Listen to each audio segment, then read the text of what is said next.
is and has always been working with adults, using education as a tool for social justice and social change. I'm also in leadership studies, so I'm also interested in the concept of leadership, but leadership as relational. And I'm interested in the kind of people, working with the kind of people who have the political power right now to make change and have the responsibility to do it. I've always used the arts. I include professional artists now, but I've always, as an educator, used the arts.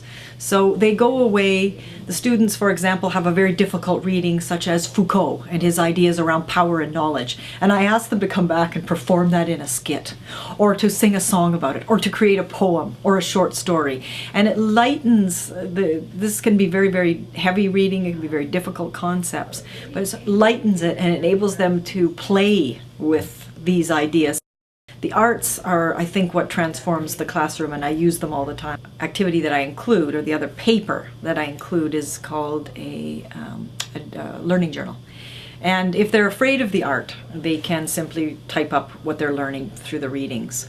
But most won't do that. And they can create anything from, one student carved his own paddle and then wrote some quotes and ideas down of things that he learned all across the paddle. Others do things called altered books. And that's to take a book, and after keep ripping out pages as you're going, because you want it to stay as a book. But you can paste things in, you can write things, you can use images, anything that you want, and they come up with extremely creative things. One of my students decided she wanted to use the arts. She was working with a group of homeless women. We actually did a 2.5-year arts project together. So they created a life-size marionette, quilts, masks. We had artists coming and going, so she got the idea of everybody is an artist and everybody's creative, but everybody's not a professional artist. But the masks that were done by a professional artist working with them are stunning. That's one of the things teaching leadership studies and being in leadership studies that's really hit home to me, is that it's not about the one particular person.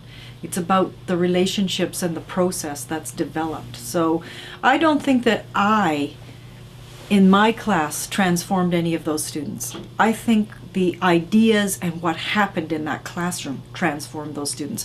I did organize it, and I do have a passion for it. So I do drive a bit of it, but I think that what came out of that had much more to do with, I had the images, I had stories, and that's what started to hit them. And I had guest speakers come in and tell their own stories and their own images. So it was a collection of everything.